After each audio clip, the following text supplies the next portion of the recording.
Alyssa Milano.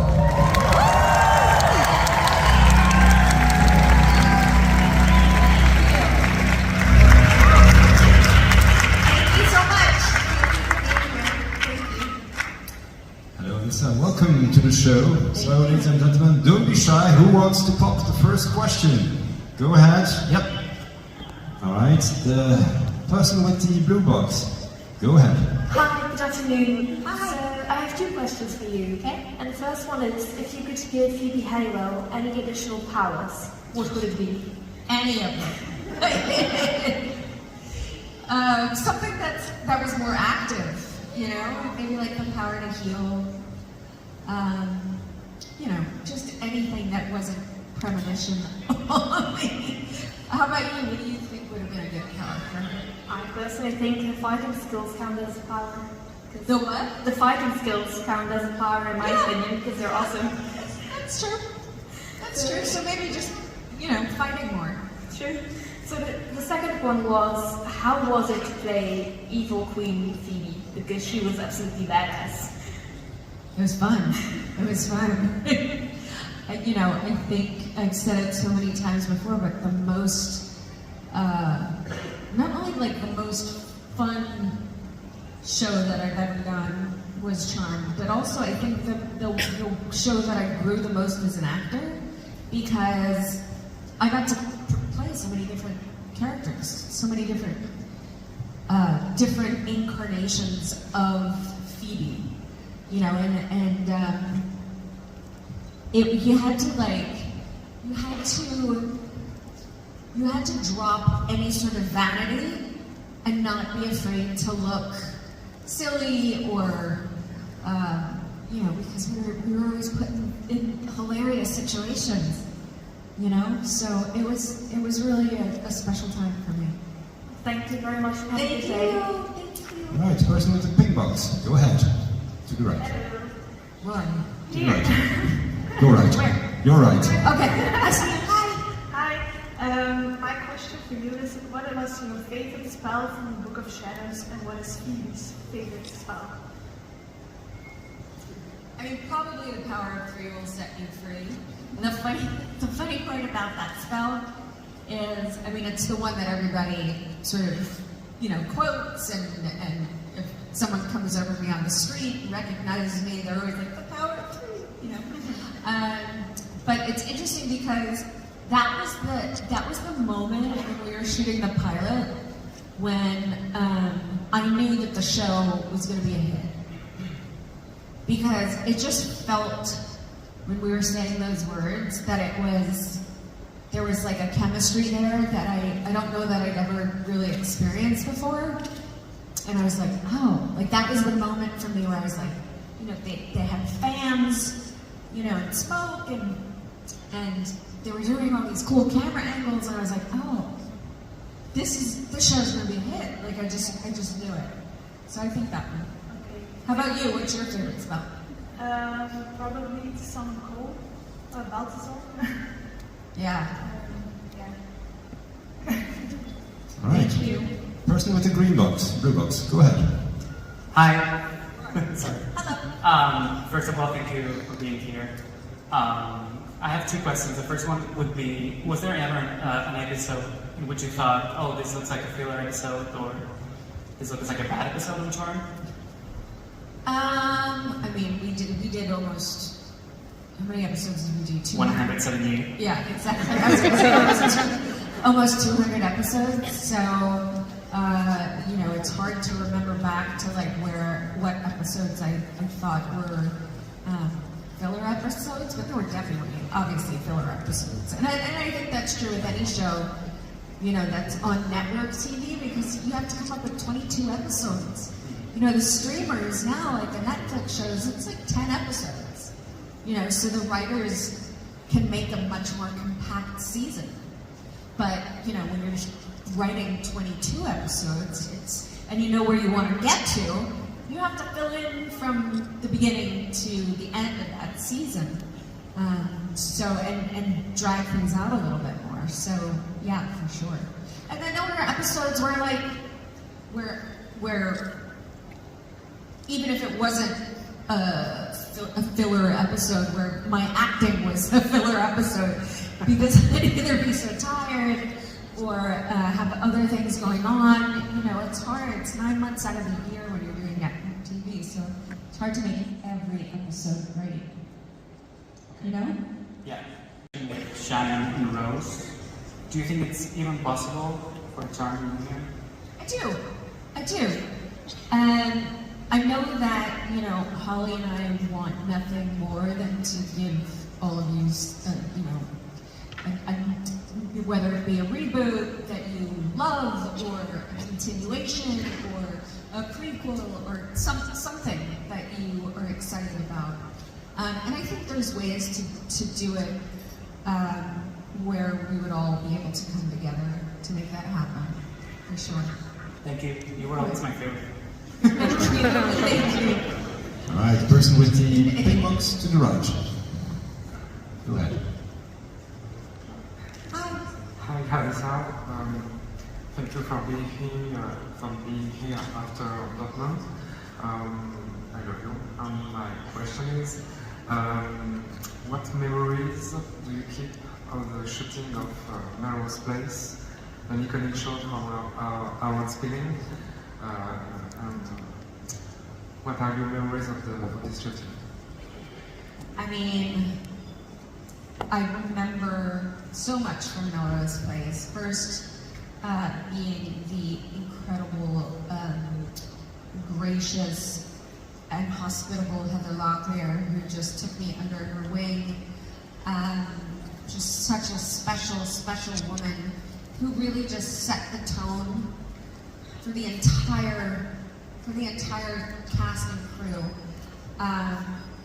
And I was just talking about the other day, I was reminded of, yesterday actually, with Steve, who knows Heather, I was reminded of when she was pregnant with Ava, with her daughter, that she would crave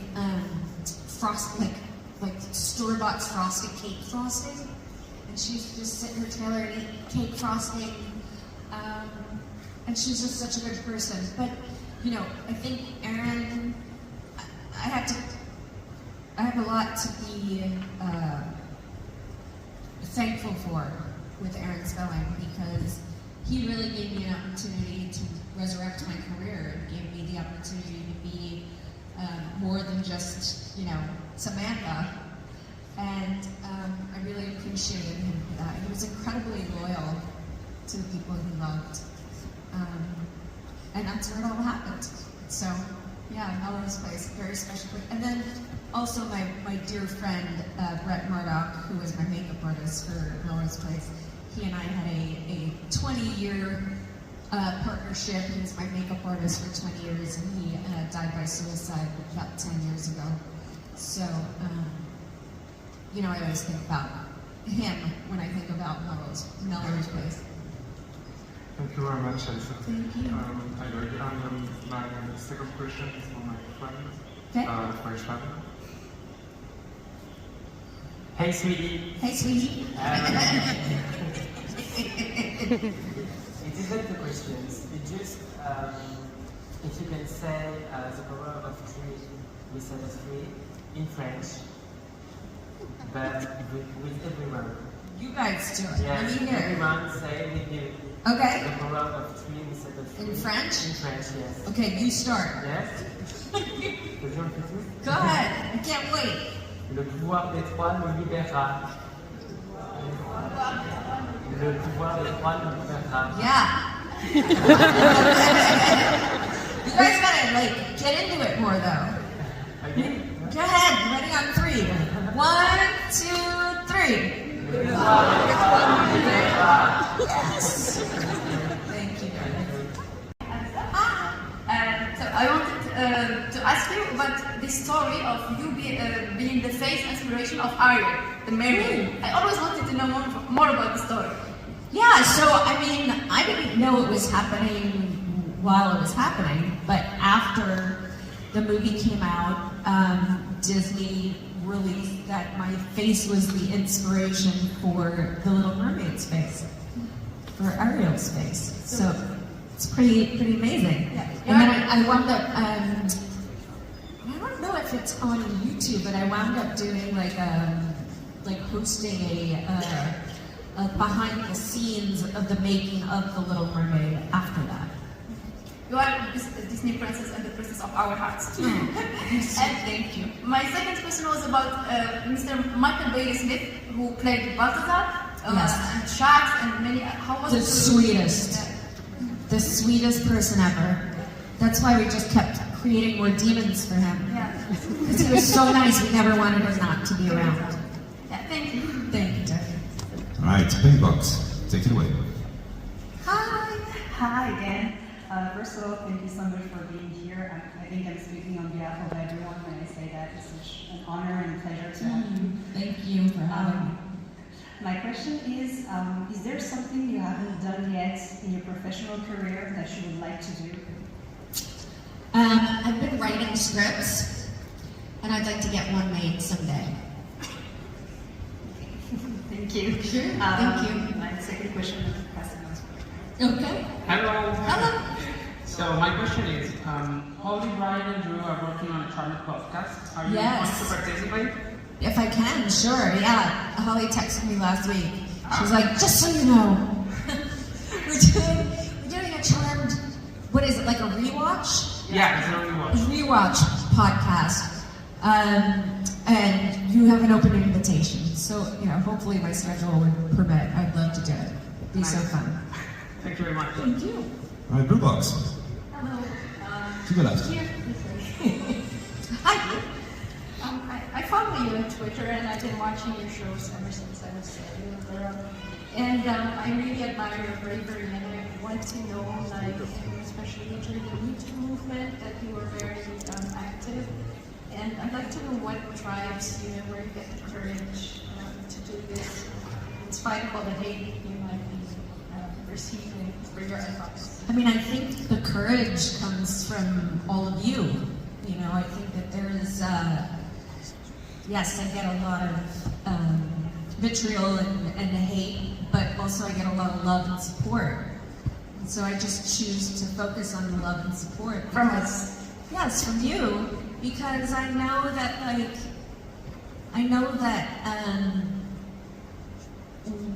the things that I fight for, which is basically humanity's basic needs, it's important to fight for those things.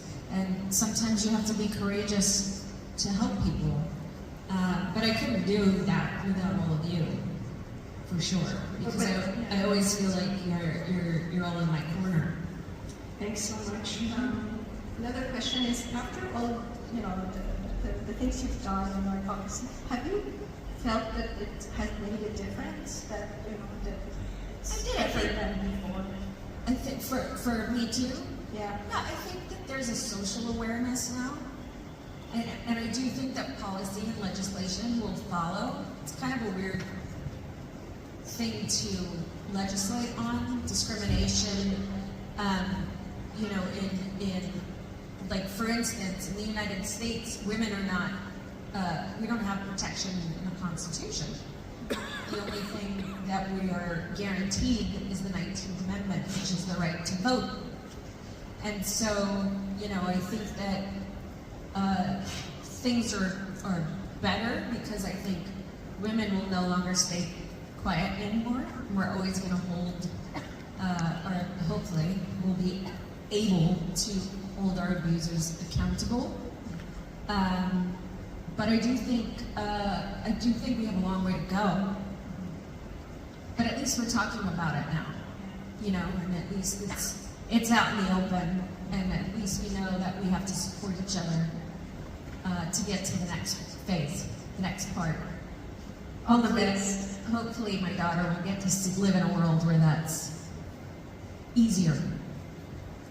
Thank you. All the best to you. Thank you, you too. Hi. I have one question about Charmed. Yes. I liked the whole season, every season, but it was a hard time when Prue left. Yeah. And I had a hard time when Paige took over, but at the time I liked her very much. But what did you like the most?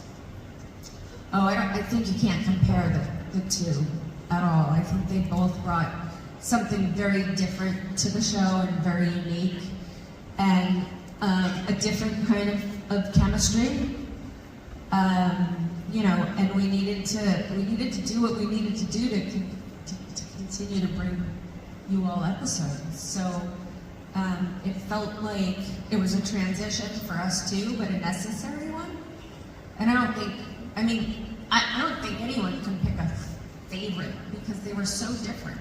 You know, they contributed different things to the show, and I think what they were able to contribute was really important and valuable and special. And I don't know, we're often made to feel like we have to compete against each other, and I don't think it's a competition. You know, I think just because you loved one of them doesn't mean you couldn't love both of them. You know, and so I think that's important. Okay, thank you. Sure. Thank you. All right, Blue Box, take it away. Hi, where are you? Hi. In the middle. First of all, how are you? I'm well, thank you. How are you? I'm fine, thank you. I just wanted to say that you're very beautiful, and I love you. And I wanted to ask you, all the characters you played, which one was your favorite? I mean, probably Phoebe, because I was with her the longest, you know? 8 years is a long time to play one character. But I really loved doing Coralie, too, in Insatiable. That was a really fun, different character for me to be able to do. Just the accent, the way she looked, and the press-on nails, and all those things that are so unlike who I am as a person. And she was funny. I like doing comedy. Thank you. And I also wanted to ask you if you could say hi to my friend Lauren, who wasn't there, who couldn't come. What's their name? Lauren. Lauren? What? Where are they? They couldn't come, Oh. so I just wanted to know if you could look to the camera and Yeah. say hi. Hi, Laura. Thank you. Sorry to miss you. Thank you. All right, Big Box on the right. Hi. Did you watch Charmed Reboot? And what do you think about it? I did not see one episode.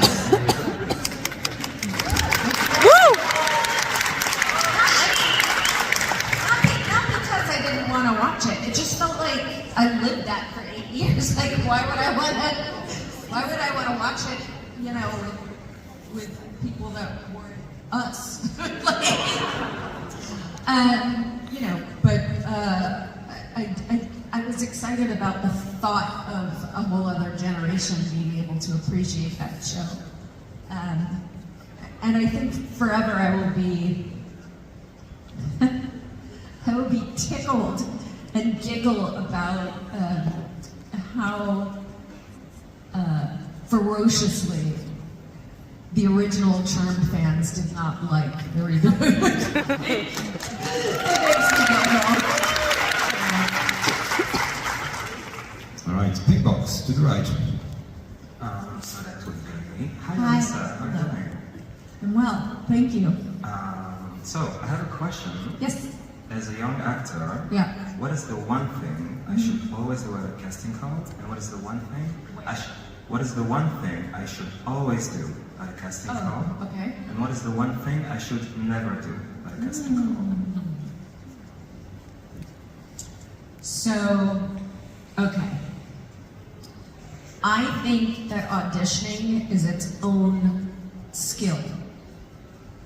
I think the most important thing that you can do is to think about how everyone else is going to do the scene when they go in for the casting, and try to do something different and unique, because then you'll stand apart from that. And don't try to, the thing that you should never do is, you know, don't try to, you know, do it like everybody else would do it. Try to find new ways into a scene that other actors might not think about. That's a great piece of advice, actually. Thank you. You're welcome. And look, I have the same boots. So comfortable, right? Twinsies. Twinsies! Have a nice day, Alyssa. You too. Good luck. All right, blue box. Hi. Hi. So my question is, how many times does it take for you to learn a script? Text, script. How many times? How long did it take? How long does it take for you to learn it? So when we shoot, it's a great question by the way, but when we shoot, we will get the schedule of what the scenes that we're going to shoot the night before. So usually I would get, it's called a call sheet, and it's on, the scenes are on the call sheet. And so I would get the call sheet, and then I'd go home after work and I'd study the next day of work. And I'd usually study for about, 10 or 15 minutes the next day of work. And then, we rehearse a bunch. So we never, when we're doing TV, have to memorize the entire script at once. You sort of memorize scenes here and there. So, yeah, and I think the more, the longer you consecutively have to learn lines, it becomes easier and easier because that part of your brain, the short-term memory part of your brain becomes really active. So it just gets easier and easier the more consecutive days you work in a row. Okay, thank you so You're much. welcome. It's also a good way to study. Same kind of concept for school. Right, pink box. Hi, how are you doing? I'm well, how are you doing? Fine, thank you. My first question is, as before, you are spreading a lot about Me Too, but also about COVID, inviting people to vote, women's rights and everything.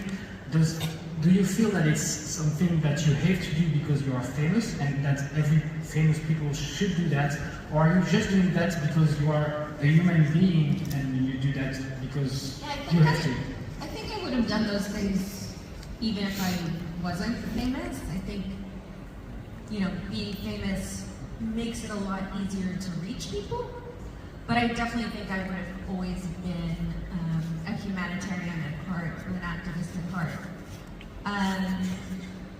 And I don't expect all celebrities to do that kind of work. It's hard, and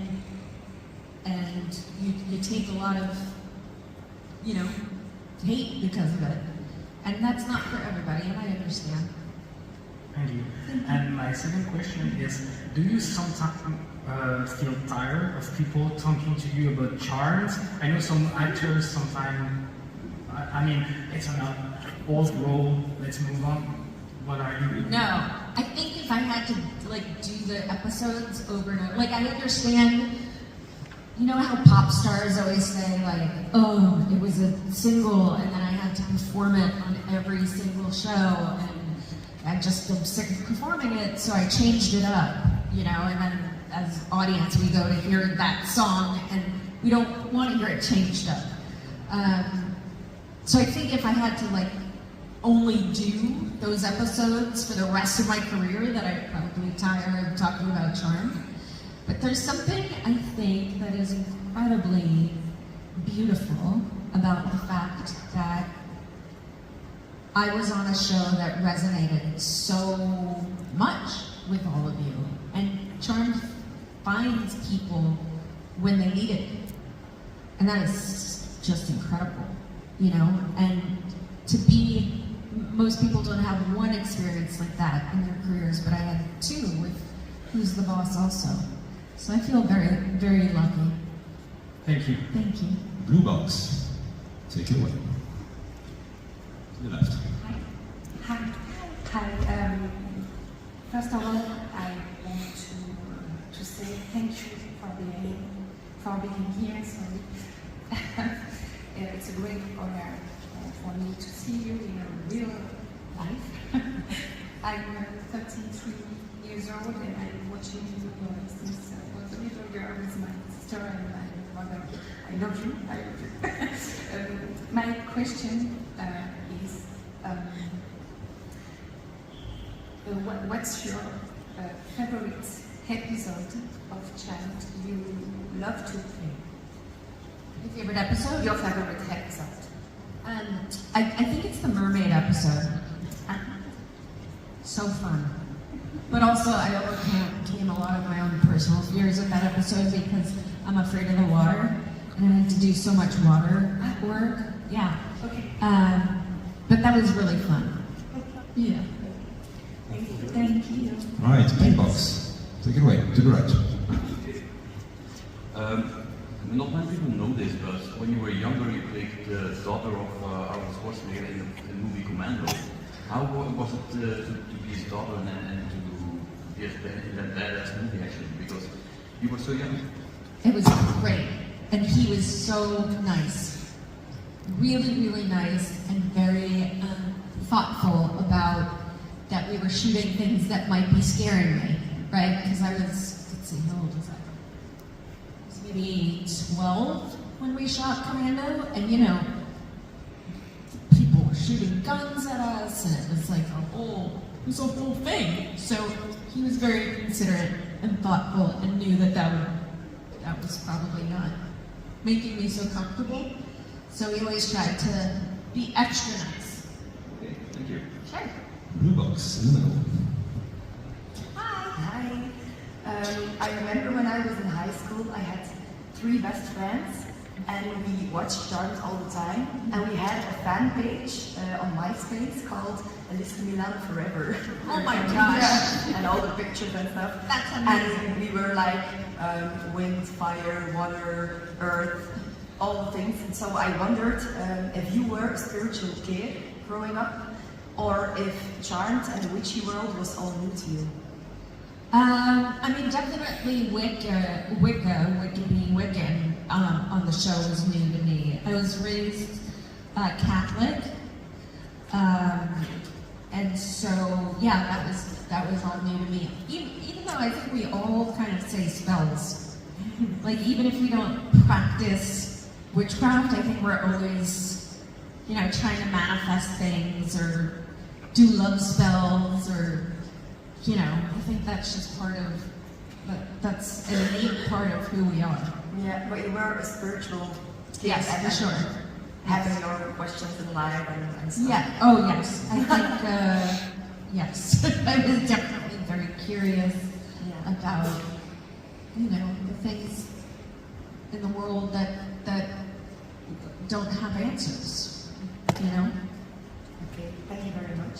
Hi. I'm Delphine, 43 years old. I work with you. It was not easy in my childhood for me.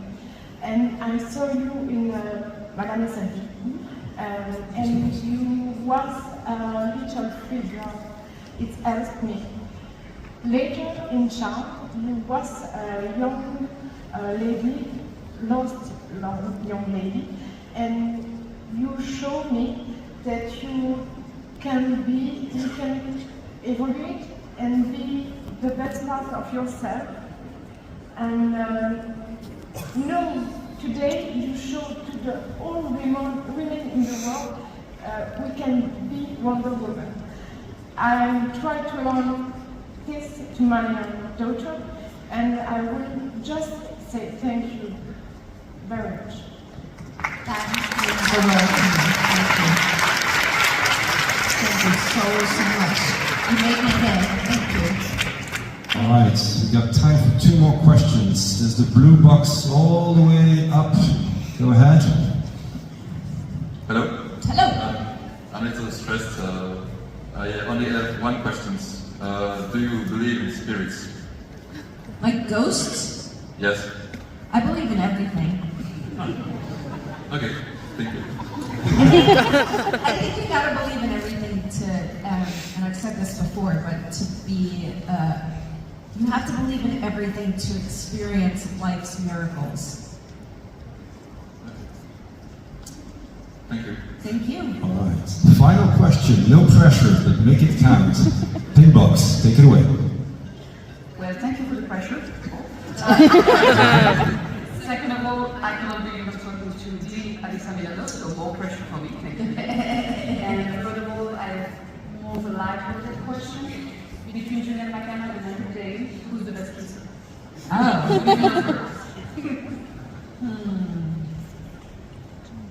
Probably Julian. That's a good place to end. Ladies and gentlemen, that's all we have time for. Give it up!